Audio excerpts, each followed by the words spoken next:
Hello YouTube, welcome back to the channel. So, a first review since, well, in a long time, a good couple of months, possibly 4 to 6 months. So this is the first review I'm doing.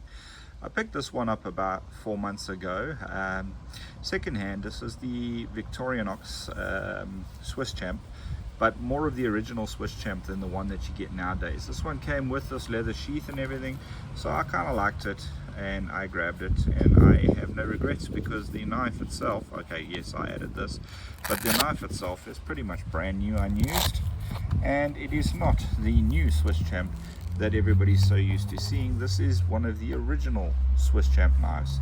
How do I know this? Well, I wouldn't say original, but one of the older Swiss Champ knives. How do I know this? It's pretty simple. The one giveaway for me is I purchased one of the newer ones and I ended up getting rid of it because I didn't like how flimsy the clear plastic was around the lens. This one here seems to be much more robust, and I guess time will tell. I just prefer this. Everything else on this knife, or tool I should say, is pretty much brand new, unused, cleaned up, put a new toothpick in. It still has the pen has ink in it, it is unused. Everything about it is really in brand new, immaculate condition. So after going through many different knives, why would I go back to a Swiss Champ? I mean, I've had EDC, pocket tools, things like the Leathermans, etc. However, for me, there's just something about a Victorinox that is timeless. Sorry, we have the Hardy-Dars going in the background here. The tools available on this, of course, you've got your can opener, your small flat screwdriver, you've got your larger flat, you've got your bottle opener, you've got your wire stripper, you've got your magnifying lens over here, which is really great for fire starting, also for magnifying things out in the field. You've got a really decent Phillips screwdriver that locks in 2 positions here and out straight. Really good for getting the job done again.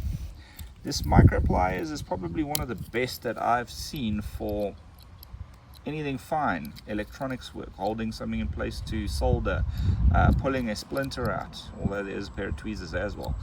But finer work, definitely the way to go. It also has a small crimper over here. I've never used it, but it is there. What else do we have in this tool? We have a pair of scissors, probably one of the best out of all multi-tools that I've ever used. I like Victorinox's scissors, they're just great. We have a what do we have here? Let's just see. A fish scaler, hook for extracting the hook from the fish, etc. Also something I've never really used. I have used it for scraping wood, etc. You have a really nice wood saw, probably again one of the best that I've ever used. Nice and large, gets the job done. It's actually better than the ones on the waves, etc.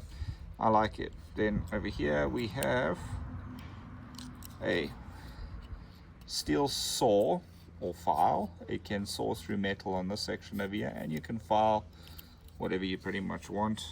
A bit of a multi-purpose tool. And then of course you have your larger blade, really nice for doing larger cutting work, etc. Great for all around. And if you're doing something a little bit more finesse, or you don't want to damage your larger blade, you've got this little guy here, also really sharp and really good for what it does.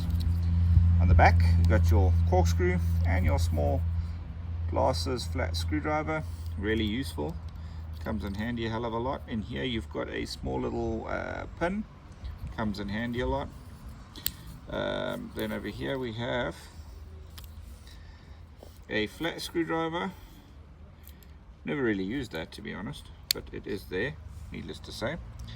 Then we have a, what else have we got here? Let's just see. Then we've got this guy here. So this is a hook for carrying or pulling or doing all sorts of stuff. I use it for twisting wire.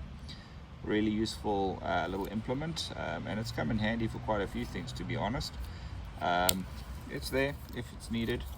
And then of course you have another really useful tool, one that I've enjoyed using many times in the past, the awl or leather needle, whatever you want to call it. You can use it for stitching leather, you can use it for drilling holes, for numerous things. So yeah, that's pretty much covers the baseline tools on the Victorinox Swiss Champ. Again, The reason why I prefer this one over the others is purely this magnifying glass. I just feel it's a lot more robust, a lot stronger.